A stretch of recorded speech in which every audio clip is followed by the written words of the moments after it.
이제 앞으로 전 교회적으로 말씀 읽기 PT가 시작됩니다. 그래서 어린이 부서에서도 이제 말씀 읽기와 관련된 행사들을 준비하고 있습니다. 아메리카 부서에서는 하지 않으면 죽을 것 같은 읽어야 산다 누가복음이라는 프로그램을 준비했고, 아프리카 어린이부에서는 요한복음을 읽는다고 합니다. 유럽과 아시아는 준비가 되지 않았는데 무엇을 읽어야 될지 아시겠죠. 아시아는 마태복음을, 유럽은 마가복음을 읽어서 이제 사복음서를 어린이들이 한 부서씩 이제 읽을까 지금 그렇게 고민 중에 있습니다. 어린이 부서도 그렇게 진행을 하고 모든 성도님들도 이 말씀 읽기 PT에 참여하셔서 하나님의 말씀을 아마 읽게 되실 것입니다. 어떤 분들은 하루에 3분씩 말씀을 묵상하시게 될 것이고요, 5분씩 읽는 분들도 있을 것이고, 신약 성경을 한번 읽겠다고, 또 90일 동안 성경 전체를 한번 통독하시겠다라고 결심하시면서 이제 준비하고 계시는 분들이 계실 것입니다. 그러면 오늘은 이 성경을 읽기 전에 우리가 왜 성경을 읽어야 하는지, 성경을 읽는 목적은 어떤 것인지에 대해서 이야기를 하고자 합니다.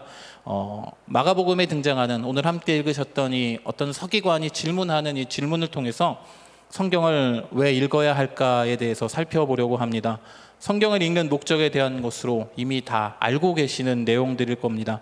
하지만 몇 번이든 반복하면 반복할수록 유익이 되는 내용이기에 많이 들으셨던 말씀이지만 한 번 더 반복하셔서 말씀을 읽기 전에 내가 이래서 성경을 읽는구나 라고 생각하신다면 성경을 읽어야 하는 의지와 열정 같은 것들이 더 막 살아나시겠죠. 그렇다면 이제 더할 나위가 없을 듯합니다.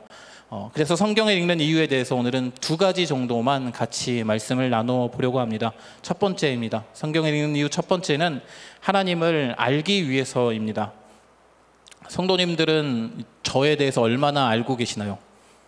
얼굴은 이렇게 생겼고, 또 키는 이 정도이고요, 또 이름은 제가 명찰을 안 찾는데 이름은 다 아실 테고, 그럼 제가 지금 무슨 생각을 하는지 모르시겠죠? 지금 속으로는 조금 떨리고 있습니다. 그런데 이제 떨리는 모습을 드러내지 않고자 애쓰고 있는 상황입니다. 이거는 제 속에서 드러났던 생각들이고 이제 마음들이기 때문에 성도님들은 아마 아예 모르시겠죠. 그런데 이제 제가 말씀을 드렸으니까 저 목사는 지금 떨리고 있는데 안 떨리는 듯 보이려고, 센 척을 하려고 저기 저렇게 있구나라고 아마 생각을 하실 것입니다. 어떻게 제 마음과 제 속을 아셨냐면 제가 말씀을 드렸기 때문에 알게 되신 것입니다. 사람에 대해서 우리는 온전하게 알 수 없습니다. 부부가 서로의 배우자에 대해서도 시간이 흐를수록 더 모르겠다라고 하는 이야기도 많이 들어보셨고 경험하셨을 것입니다. 그렇다면 우리 하나님에 대해 아는 것은 어떨까요? 하나님에 대해서 우리는 전혀 알 수 있는 방법이 원래는 없었습니다.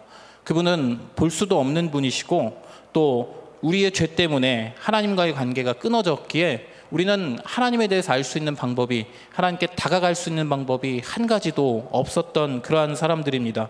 그런데 하나님께서 바로 우리들에게 하나님 스스로에 대해서 이야기를 해 주셨습니다. 하나님의 이름은 어떠하시고, 또 하나님의 성품은 어떠하고, 그분의 속성은 어떠하고, 그분의 사랑, 그분의 인자하심, 그분의 정의와 공의 같은 것들을 우리에게 직접 이야기를 해 주셨기 때문에 우리는 하나님에 대해서 알 수 있게 된 것입니다. 이것을 신학적인 용어로는 계시라고 이야기를 하고요, 이 계시들을 모아서 책으로 엮어낸 것을 성경이라고 말할 수 있을 것입니다. 결국 성경을 읽고 그것을 묵상하고 공부하면 할수록 우리는 하나님에 대해서 더 알아갈 수 있는 것입니다. 베드로후서 1장 19절에 이런 말씀인데 같이 한번 읽어보겠습니다. 예언이 있어 어두운 데를 비추는 등불과 같으니 날이 새어 샛별이 너희 마음에 떠오르기까지 너희가 이것을 주의하는 것이 옳으니라. 아멘. 여기에서는 확실한 예언이 있다고, 어두운 데를 비추는 등불과 같은 것이 있다고 말씀을 하고 있습니다.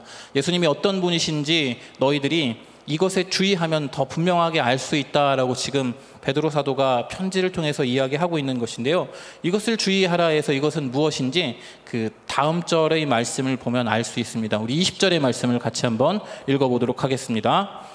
먼저 알 것은 성경의 모든 예언은 사사로이 풀 것이 아니니. 아멘. 베드로 사도가 말한 이것은 바로 성경이었죠. 성경을 통해서 예수님을, 하나님을 알 수 있기에 그 성경을 주의 깊게 읽으라고 지금 권면하고 있습니다. 그리고 그 비추임에 대해서 잘 살펴보아야 한다라고 말하고 있습니다. 이 다음 절에서는 예언은 사사로이 풀 것이 아니니라는 말씀이 있어서 그 예언들을 살펴보는 것도 주의 깊게 보아야 함을 말씀을 하고 있습니다. 그래서 우리는 성경을 통해서 이제 하나님을 알아갈 수 있습니다. 이제 문제를 좀 제가 드리겠습니다. 별 문제는 아닌데 손을 들고 대답하시는 것은 아니고 마음속으로 정답을 이제 성경의 권들을 이제 생각하시고 이제 맞으신 분들은 환하게 웃으시면 되고 틀리신 분들도 환하게 웃으시면 됩니다. 그럼 다 맞으신 걸로 저는 생각하고 넘어가겠습니다. 성경에 있는 책의 이름입니다. 세상과 인간의 창조, 인간의 죄, 그리고 하나님의 언약과 은혜를 기록한 책입니다. 무슨 책일까요? 창세기겠죠. 두 번째입니다. 이집트에서 이스라엘을 인도하시고 그 백성과 언약을 맺는 내용의 책입니다. 출애굽기겠죠. 속으로만 이야기하시면 됩니다. 그 겉으로 이야기하셔서 다른 거 이야기하시면 곤란해지시니까 세 번째입니다. 하나님의 백성들이 지켜야 할 율법을 기록한 책입니다. 레위기죠. 그리고 하나님의 백성들이 하나님 없이 살아가는 안타까운 그러나 교만한 모습을 기록한 책입니다. 이건 조금 어려운데 왕이 없던 시기에 이스라엘 백성들의 모습들, 스스로 옳다고 생각하는 바를 행하던 그때의 모습들을 그린 이 책은 사사기의 말씀이겠죠. 그리고 왕을 선택한 이스라엘 백성들이 그 왕의 성향에 따라서 하나님을 선택하기도 하고 다른 신을 선택하는 혼란스러운 모습들을 기록한 책입니다. 이거는 4권의 책인데 열왕기 상하, 역대 상하에 대한 말씀이라고 말할 수 있을 것입니다. 그리고 이거는 뭉뚱그려서 이야기하고 있는데요. 그러한 이스라엘들이 범죄하였을 때 회개해야 한다, 하나님께로 돌아와야 한다 라고 외쳤던 책들의 이름을 묶어서 우리는 선지서라고 부르고 있습니다. 지금까지 계속 이 성경들을 통해서 하나님이 어떤 분이신지에 대해서 나오고 있습니다. 세상을 만드시고 인간을 사랑하시고 그들과 언약을 맺으신 하나님은 창세기를 통해서, 인도하시고 보호하시고 이끄시는 하나님의 모습은 출애굽기를 통해서, 그 하나님의 백성으로 어떻게 살아가야 할 것인가는 레위기를 통해서, 그 하나님을 왕으로 모시지 않고 자기의 마음대로 살아갔던 이들의 비극적인 모습은 사사기를 통해서, 또 왕이 있음에도 불구하고 그가 하나님을 올바르게 따르지 않고 있을 때, 또 올바르게 따를 때의 사람들의 모습은 열왕기 상하, 역대 상하를 통해서 우리는 알 수 있는 것이죠. 몇 가지 문제, 제가 12개의 문제를 준비했습니다. 조금만 더 해보도록 하겠습니다. 하나님의 백성들이 은혜 안에서 살아갈 때 경험하는 기쁨과 즐거움, 고통과 슬픔 등을 노래로 엮은 책, 시편이죠. 이건 좀 어렵습니다. 인간의 지혜와 능력으로는 하나님을 감히 측량할 수 없음을 기록한 책입니다. 이것은 지혜서 중에 욥기나 전도서 같은 책들을 이야기하고 있습니다. 하나님 말씀을 잘 들으면 복 받는다라고 우리는 알고 있지만 욥 같은 경우는 그런 모습과는 반대되는 모습을 보이죠. 우리는 하나님의 뜻을 올바르게 전체적으로 다 이해할 수 없음을 보여주는 그러한 책들이라고 말할 수 있습니다. 신약으로 넘어갈까요? 하나님의 언약이 성취되고 하나님이신 예수님께서 이 땅에 내려오셔서 구원을 베푸시는 이야기들을 기록한 4권의 책입니다. 4권의 복음서겠죠. 마태마가 누가 요한복음이 그 대상이 될 것입니다. 구원받은 하나님의 자녀들이 복음을 전하면서 교회를 세우는 과정을 기록한 책은 사도행전이 되겠죠. 그리고 곳곳에 세워진 교회들의 모습을 보면서 조금 더 올바른 모습으로 변화될 수 있도록 격려하면서 독려하는 편지는 아마도 그 뒤쪽에 있는 서신서들을 이야기할 것입니다. 그리고 한 권이 남았습니다. 마지막 때 하나님 나라가 이 땅에 임하는 모습을 기록한 책은, 이건 말씀하셔도 됩니다. 요한계시록입니다. 말씀하고 싶어서 되게 막 답답해 하셨던 것 같습니다. 이렇게 우리는 하나님의 말씀을 통해서 그분이 어떤 분이신지를 조금씩 더 알아갈 수 있습니다. 얼마나 우리를 사랑하시고 인도하셨는지, 얼마나 우리와 함께 있고 싶으셨는지, 또 우리가 죄 지었을 때 얼마나 안타까워하시고 얼마나 우리를 돌아왔으면 하는 마음으로 선지자들을, 예언자들을 보내셨는지 말씀을 통해서 알 수가 있습니다. 이렇게 성경의 각 권들을 읽어보면 하나님께서 어떻게 사랑하시고 구원하시고 인도하셨는지에 대한 모습들이 나타납니다. 하나님에 대해서 더 잘 알 수 있게 되는 것입니다. 그렇다면 여기서 조금 다른 이야기를 하나 더 드리도록 하겠습니다. 하나님을 안다라는 이야기에서 안다라는 의미에 대해서 한 번 더 살펴보려고 합니다. 몇 번 들어보신 이야기일 것이고요. 저도 이 말씀을 새벽 예배 때 했는지 어린이부에서 했는지 다른 교회에서 했는지 기억은 안 나지만 이거는 꼭 짚고 넘어가야 할 이야기 때문에 한 번 더 말씀을 드리려고 합니다. 안다라는 단어는 히브리어로 야다라는 단어라고 합니다. 단순히 머리로 알고 지적으로 아는 알에 국한된 것이 아니라 함께 살아가고 경험하면서 상대방에 대해서 알아가는 것을 뜻합니다. 어떤 때에는 남녀 간의 사랑을 뜻하는 단어로 쓰이기도 한다는데요. 예를 하나 들어보죠. 이것도 언젠가 들었던 것 같은데 제가 언제 했나는 잘 기억이 나지 않습니다. 엄마라는 단어가 있습니다. 엄마라는 단어에 대해서 지적으로 연구하기 위해서는 가장 먼저 국어사전을 펼쳐서 엄마가 무슨 뜻인지 살펴보겠죠. 또 다른 나라 단어들은 엄마를 어떻게 쓰고 있는지 막 연구하고 또 다른 학자들은 이 엄마를 어떻게 정의해야 하는지 막 연구를 하게 될 것입니다. 이것으로써 우리는 엄마라는 단어에 대해서 다 알았다라고 이야기할 수 있을까요? 국어사전을 보면 엄마라는 단어는 나 자신을 낳아준 여자를 뜻합니다. 그런데 저는 우리 엄마를 자신을 낳아준 여자라고 이렇게 정의 내리는 것에 절대적으로 반대합니다.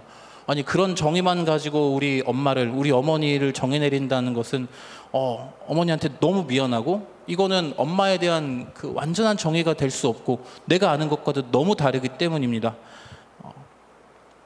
우리에게 엄마는 단순히 나를 낳아주신 여자 이상의 존재이시죠. 어린 시절에는 어머니의 사랑과 보호를 받고 혼나기도 하고 칭찬을 받으면서 완전한 그늘로서 어머니가 우리를 보호해 주십니다. 아이들은 엄마를 완전히 믿고 의지하게 되죠. 그리고 시간이 흐르면서 아이가 성장하게 되면 엄마와 갈등도 겪고 싸우기도 하고 서로의 마음을 상하게도 하면서 그 단단한 사랑으로 변해간다라고 말할 수 있을 것입니다.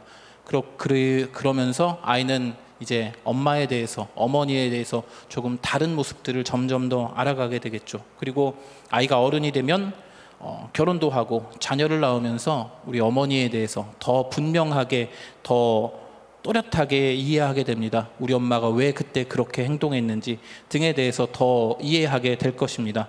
그렇게 엄마와 함께 또 떨어져서 그리워하면서 살아가면서 경험적으로 내 안에 축적되어져서 정의 내릴 수 있는 엄마라는 단어가 바로 우리가 알고 있는 엄마인 것이죠. 단순히 나를 낳아준 여자를 뜻하는 그 단어는 저쪽으로 갖다 버리고 나를 정말로 사랑해 주시고, 아니 말로 어떻게 표현할 수 없는 그 단어가 바로 엄마라는 단어이지 않습니까? 하나님을 안다는 것도 마찬가지입니다. 우리가 단순하게 성경을 읽고 공부함으로써 하나님에 대해서 알아가는 것도 매우 중요합니다.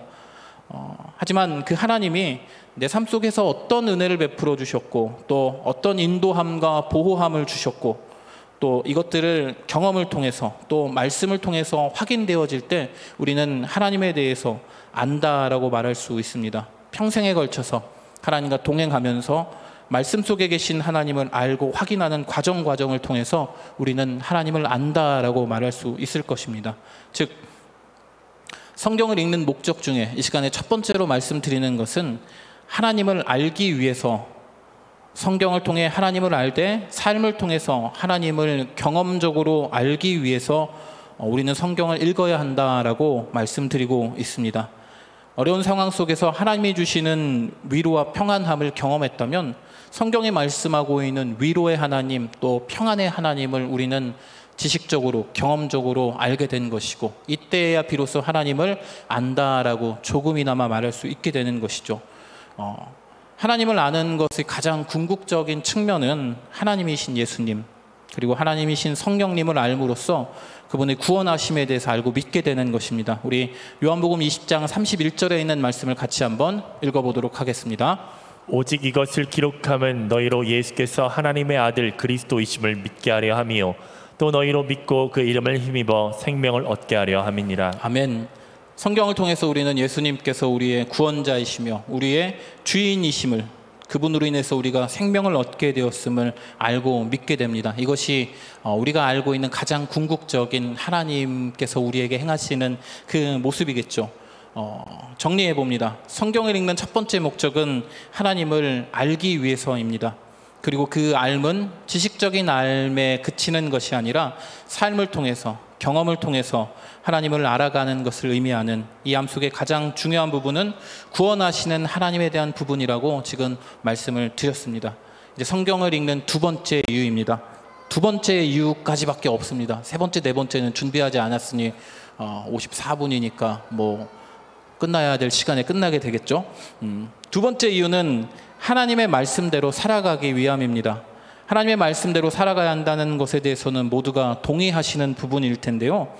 그렇게 살아가지 못할 때가 너무나도 많죠. 삶 때문에 또 환경 때문에 내 마음 때문에 그렇게 살아가지 못할 때가 너무나도 많은데 또 다른 이유가 있습니다. 그 이유 중에 하나로 얘기되는 것이 성경은 어렵다, 성경은 두껍다, 성경은 모르겠다입니다.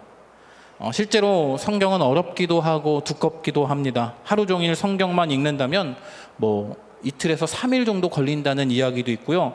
말씀 읽기 PT에서도 넉넉하게 90일이라는 시간 동안에 성경을 이제 일독하는 것으로 계획을 잡은 것으로 알고 있습니다.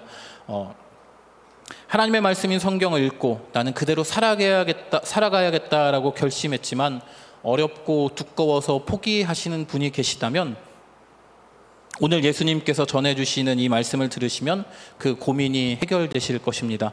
예수님께서 이 성경 자체를 짧게 두 가지로 요약해 주셨기 때문입니다. 오늘의 본문인데요. 어떤 서기관이 예수님께 질문을 드립니다. 마가복음 12장 28절의 말씀입니다. 예수께서 대답하시되 첫째는 이것이니 이스라엘아 들으라 주 곧 우리 하나님은 유일한 주시라. 네, 28절의 말씀은 이제 서기관 중에 한 사람이 그들에게 변론하는 것을 듣고 예수께서 잘 대답하신 줄을 알고 나와 묻되 이렇게 물어보죠. 모든 계명 중에 첫째가 무엇입니까? 라고 서기관이 물어봅니다. 대제사장들과 서기관들과 장로들은 이미 11장에 등장하여서 예수님께 여러 가지로 질문합니다. 그 후에 등장한 헤롯 땅 또 바리새인들도 등장하여서 예수님을 곤경에 빠뜨리려고 여러 가지 질문을 하고 있습니다. 그런데 그들 모두는 예수님께서 하신 대답에 아무런 반박도 하지 못하고 꼬리를 말고 이제 도망을 치죠. 그런 모습들을 본 후에 어떤 서기관이 조금은 다른 성격으로 등장하고 있습니다. 아, 예수님 정말로 지혜로우시구나. 저분 정말로 율법에 대해서, 성경에 대해서, 토라에 대해서, 모세오경이라고 말하는 그 말씀에 대해서 정말로 잘 알고 계시는 분이구나. 저분이라면 어떻게 대답하실까라고 생각하면서 모든 계명 중에 첫째가 무엇이니까? 라고 예수님께 질문을 하고 있습니다. 이 질문은 이스라엘 사회에서 많이 논의가 되고 있던 그러한 질문이었습니다. 그리고 많은 대답들이 존재하고 있는 질문이었습니다. 성경을 보면 율법의 가지수를 613가지라고 이야기하고 있는데요. 이 중에서 무엇이 가장 무겁고 무엇이 가장 가벼운지에 대한 논의는 과거로부터 계속해서 이어오고 있었던 질문이었습니다.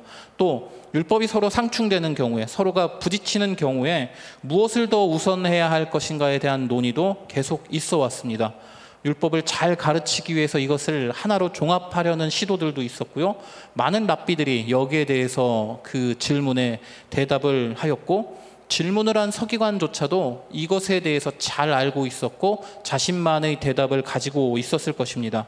그는 예수님께서 지혜롭게 말씀하시는 것을 보면서 주님의 생각이 어떠한지에 대해서 궁금해한 것이고, 그리고 유대인들의 지도자들이 고민하면서 만들어낸 질문을 가볍게 이겨내시고, 또 더하여서 하나님의 나라에 대한 것들을 그들에게 반대로 가르치시는 모습을 보면서 저분은 어떻게 대답하실까라고 궁금해하며 질문을 한 것입니다. 예수님의 대답은 매우 분명했고 확신에 차 있었고 또 권위가 있었습니다. 누구도 예수님의 대답에 반박하거나 토를 달지 못했고, 질문을 한 서기관조차도 명쾌한 예수님의 대답에 동의하면서 예수님의 말씀을 자신의 언어로 다시 한번 이야기하는 모습도 보였습니다. 예수님의 대답이 마가복음 12장 29절과 39절의 말씀인데요. 이 말씀을 한번 같이 읽어보겠습니다. 예수께서 대답하시되 첫째는 이것이니 이스라엘아 들으라 주 곧 우리 하나님은 유일한 주시라. 내 마음을 다하고 목숨을 다하고 뜻을 다하고 힘을 다하여 주 너의 하나님을 사랑하라 하신 것이요. 아멘. 이 첫 번째 대답은 신명기 6장 4절과 5절의 말씀을 인용한 것인데요. 우리는 4절과 5절, 6절과 7절까지를 같이 한번 읽어보도록 하겠습니다. 이스라엘아 들으라 우리 하나님 여호와는 오직 유일한 여호와이시니 너는 마음을 다하고 뜻을 다하고 힘을 다하여 내 하나님 여호와를 사랑하라. 오늘 내가 네게 명하는 이 말씀을 너는 마음에 새기고 내 자녀에게 부지런히 가르치며 집에 앉았을 때이든지 길을 갈 때이든지 누워있을 때이든지 일어날 때이든지 이 말씀을 강론할 것이며. 아멘. 보통 쉐마라고 일컬어지는 들으라라고 일컬어진 이 말씀입니다. 저도 어렸을 때 이 교회 전우사님에게 이 노래를 배운 적이 있는데 조금 이제 음이 다르지만 길지 않은 노래인데 이런 겁니다. 쉐마 이스라엘 아도나이 엘로헤누 아도나이 에핫. 이게 우리가 읽었던 앞에 있었던 이스라엘아 들으라 우리 하나님 여호와는 오직 유일한 여호와시니라는 말씀을 이제 이스라엘에서 노래로 부르는 것이라고 하는데 음이 조금 틀릴 겁니다. 제가 어렸을 때 들은 거랑 지금 유튜브로 확인한 거랑 음이 다른데 뭐가 진짜인지 모르겠습니다. 어쨌든 이렇게 이스라엘에서는 정말로 중요하게 생각하고 있는 신명기의 말씀을 예수님은 인용하셔서 첫째 계명이라고 말씀을 해 주셨습니다. 그리고 예수님은 이어서 둘째 계명에 대해서도 말씀을 하시죠. 첫째 되는 계명을 물었는데 둘째 되는 계명까지 이야기하셨다는 것은 이 두 가지 계명의 가치와 중요성이 같다는 의미입니다. 참고로 동일한 본문이 마태복음에도 기록되어져 있는데요. 마태복음에서는 둘째도 그와 같으니라고 하면서 예수님께서는 대답하십니다. 이 두 계명의 중요성이 동일함을 예수님께서 강조하시는 것이죠. 두 번째 대답도 한번 읽어보겠습니다. 마태복음 12장 31절의 말씀입니다. 둘째는 이것이니 내 이웃을 내 자신과 같이 사랑하라 하신 것이라. 이보다 더 큰 계명이 없느니라. 아멘. 예수님의 두 번째 대답도 구약성경에 있는 모세오경에 있는 레위기의 말씀을 인용하는 것입니다. 레위기 19장 18절의 말씀인데요. 우리 레위기의 말씀도 같이 한번 읽어보겠습니다. 원수를 갚지 말며 동포를 원망하지 말며 내 이웃 사랑하기를 내 자신과 같이 사랑하라. 나는 여호와이니라. 아멘. 예수님은 신명기의 말씀에 더하여서 레위기 19장의 말씀을 포함시키셨습니다. 하나님을 사랑하는 것과 마찬가지로 이웃을 사랑하는 것이 중요하다고 말씀하시는 것입니다. 당시에는 이 레위기의 말씀, 이웃을 사랑해라라는 이 말씀을 중요한 계명으로 뽑았던 랍비들이 많이 있었다고 합니다. 기본적인 율법의 내용들을 살펴보면 다른 사람과의 관계에 대한 것들이 많았기 때문에 하나님 사랑을 이웃 사랑으로 표현해야 된다라고 주장하는 사람들이 많았던 것이죠. 예수님은 이 두 개의 말씀, 하나님을 사랑하라라는 신명기의 말씀과 이웃을 사랑하라라는 레위기의 말씀을 하나로 합치셨던 것이죠. 그리고 율법의 가장 큰 계명을 분명하게 정리해 주신 것입니다.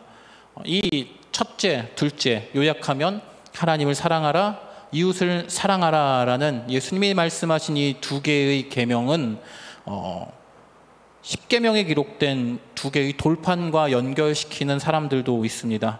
10개의 계명 중에 10계명에는 두 개의 돌판으로 하나님께서 직접 기록해 주셨죠. 왼쪽 돌판과 오른쪽 돌판이 있다고 가정해 본다면 왼쪽 돌판에는 몇 개의 계명이 적혀 있었고 오른쪽 돌판에는 몇 개의 계명이 적혀 있었을까요? 당연히 알 수 없겠죠. 그런데 사람들이 생각할 때 첫 번째부터 네 번째까지의 계명은 하나님을 사랑하라라는 말씀이기에 하나의 돌판에 기록되었을 것이고 다섯째부터 10번째의 계명은 이웃을 사랑하라라는 계명이기에 다른 한쪽 돌판에 기록되었을 것이다 라고 추측을 하고 있기도 합니다. 이것은 확인되지 않은 사실이고 알 수 없는 내용이지만 그럴 수도 있겠다라고 사람들이 생각하는 것이고 율법을 10계명을 두 개로 구분하여서 하나님 사랑, 이웃 사랑이라고 우리가 이해하고자 한다면 꽤 괜찮은 접근이라고도 말씀드릴 수 있을 것 같습니다. 이렇게 예수님께서는 가장 첫째가 되는 계명이 무엇이냐라는 질문에 대하여서 하나님을 사랑하라, 이웃을 사랑하라라는 두 개의 계명으로 대답을 해 주셨습니다. 32절과 33절에서 서기관은 이 예수님의 대답을 그대로 따라하면서 강조하면서 자신의 언어로서 이를 바꾸어서 말하고 있습니다. 그리고 예수님은 이 서기관의 대답을 긍정적으로 평가하셨죠. 그러면서 내가 하나님의 나라에서 멀지 않았다라고 말씀하셨습니다. 계명의 의미하는 핵심이 무엇인지 분명하게 깨닫게 된 서기관에게 율법의 말씀들을 내가 지킬 수 있다면, 순종한다면 하나님 나라에 더욱 가까이 갈 수 있을 것이다 라고 말씀하신 것이죠. 더하여서 서기관과 대화하고 있는 그분, 바로 예수 그리스도, 하나님 나라를 전하실 뿐만 아니라 그곳으로 인도하실 분이 가까이 있기 때문에 내가 하나님 나라에 멀지 않았다라고 이야기하시는 것으로도 볼 수 있습니다. 예수님은 두꺼운 성경책의 내용을 단 2가지로 요약해 주셨습니다. 수백 개의 율법도 이 2가지 계명 안에 포함되고 있고요. 가장 우선이 되는 계명도 바로 하나님 사랑, 이웃 사랑이라는 것을 강조하시는 것입니다. 하나님의 말씀을 지켜야 한다라는 측면에서 성경의 내용을 단 2가지로 요약한다면 하나님 사랑, 이웃 사랑이 될 것입니다. 그리고 이를 단 하나의 단어로 압축한다면 바로 사랑이라는 단어가 될 것이겠죠. 즉 하나님의 말씀대로 살아간다는 것은 우리에게 주신 계명인 사랑을 실천하면서 살아가는 것을 의미하는 것입니다. 예전에 이제 집에서 나와서 30대 초반, 중반 이때쯤 된 것 같습니다. 진잠에 있는 물안개 빌라 3층에서 몇 달간 산 적이 있습니다. 빌라 이름이 참 재밌죠. 물안개 빌라였습니다. 그곳 3층에서 이제 이불을 쌓아놓고 무릎을 딱 꿇으면 창문으로 우리 교회에 이 커다란 십자가가 보였습니다. 그때는 제가 이제 앞으로 뭘 하면서 살아야 할까 고민하고 있을 때였기 때문에 이제 일도 없고 그리고 고민하면서 이제 앞으로의 진로를 결정해야 되는 그러한 시기여서 이제 부모님한테는 말씀을 안 드린 것 같아요. 근데 드렸는지 안 드렸는지 잘 기억은 안 나는데 그냥 집에서 나와가지고 혼자 차에다가 살림살이를 집어넣고 이제 물안개 빌라 3층으로 이제 계약을 하고 거기에 막 책상도 사다 놓고 이제 거기에서 제 이제 계획은 이거였습니다. 아침에는 성경을 보자. 그리고 저녁에는 세상 책을 보자. 그래서 그 인터넷 사이트에 있는 책들 1등부터 10등까지를 쫙 사가지고 그것을 이제 한 번씩 보고 그리고 이제 오전에는 이제 성경을 보다가 졸리면 자고 또 이제 기도하고 싶으면 무릎을 탁 꿇으면은 교회 십자가가 보이니까 오 하면서 이제 막 기도를 하고 그랬던 기간이 몇 개월 정도 있었는데요. 그때 이제 성경을 읽으면서 저 혼자 이제 감동한 부분이 있었습니다. 마태복음에 있는 이 오늘 우리가 읽은 본문의 말씀, 동일한 본문을 제가 읽을 때 와 이거 성경책을 2개로 요약하면 이거네라고 혼자 깨닫고 엄청 좋아했던 적이 있었습니다. 그런데 이제 신학교에 가가지고 공부를 하다 보니까 수백 명의 사람들이 이것을 알고 있고 이것을 전하고 있고 이것을 책으로 기록해 놓은 것입니다. 그래 이거 해 아래 새 것이 없다고 내가 발견한 것이 아니라 있는 거를 내가 찾아낸 것이구나. 이제 좀 실망한 적이 있었는데 어쨌든 그 물안개 빌라 3층에서 하나님 말씀을 읽을 때의 그 감격과 감동 그리고 성경 자체를 내가 2개로 내었다랄 때의 그 기쁨이라고 할까요? 그거는 정말로 이제 말로 할 수 없는 그런 거였는데 어쨌든 세상에는 참으로 이제 성경을 연구하고 보시는 분들이 너무나도 많았기 때문에 이미 다 있었던 것이더라고요. 그 차라리 제가 다른 책들을 성경을 열심히 읽고 다른 책을 또 보았다면 이제 진작에 알 수 있었을 내용이었지만 어쨌든 저는 혼자 그렇게 즐거워했던 때가 있었습니다. 이제 성경을 앞으로 읽게 되실 것인데요. 성경을 읽을 때마다 내가 읽는 이 말씀에서 드러나는 하나님의 사랑은 어떤 것인지를 고민하면서 읽는 것도 하나의 즐거움이 될 것입니다. 또 말씀 속에서 하나님을 알 수 있는 부분은 어떤 것인가, 예수님을 알 수 있는 부분은 어떤 것인가 생각하면서 성경을 읽는다면 이것도 하나의 즐거움이 되실 것입니다. 사랑을 표현하는 것은 어느 말씀일까라고 고민하면서 성경을 쭉 읽어간다면 그렇게 성경을 읽으면서 졸리기만 하고 따분하기만 한 그런 모습으로부터는 조금 멀어지게 될 수 있을 것입니다.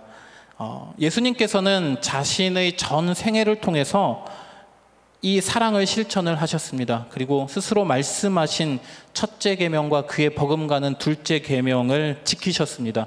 우리 마가복음 3장의 이야기를 한번 읽어보도록 하겠습니다. 1절부터 4절까지의 말씀을 같이 한번 읽습니다. 예수께서 다시 회당에 들어가시니 한쪽 손 마른 사람이 거기 있는지라. 사람들이 예수를 고발하려 하여 안식일에 그 사람을 고치시는가 주시하고 있거늘 예수께서 손 마른 사람에게 이르시되 한가운데 일어서라 하시고 그들에게 이르시되 안식일에 선을 행하는 것과 악을 행하는 것 생명을 구하는 것과 죽이는 것 어느 것이 옳으냐 하시니 그들이 잠잠하거늘. 아멘. 안식일에 누군가를 고치는 것은 율법에 어긋나는 행동이었습니다. 하지만 예수님은 하나님 사랑, 이웃 사랑이라는 계명이 가장 첫째 되는 계명이라고 이후에 말씀하시지만 그렇게 생각하시고 그렇게 행동하고 계셨습니다. 안식일에 환자를 고치는 것은 전통과 또 율법에 어긋나는 것이지만 예수님께서는 이 손 마른 사람을 그냥 회당의 구석에서 고쳐주실 수도 있지만 회당의 가운데로 옮겨놓고 그를 일으켜 세우십니다. 그리고 그의 손을 고쳐주시죠. 회당에 있는 모든 사람들이 이 모습을 보았고 안식일에 누군가를 고치는 율법을 어기는 행위다라고 이야기를 했을 때 예수님은 당당하게 말씀을 하시죠. 안식일에 선을 행하는 것과 악을 행하는 것, 생명을 구하는 것과 죽이는 것 어느 것이 옳으냐라고 말씀을 하십니다. 예수님께서는 하나님을 사랑하는 것과 이웃을 사랑하는 것 이 두 가지가 모든 계명 중에 첫째 되는 계명이라고 말씀하셨던 것을 이미 지키고 계셨던 것이죠.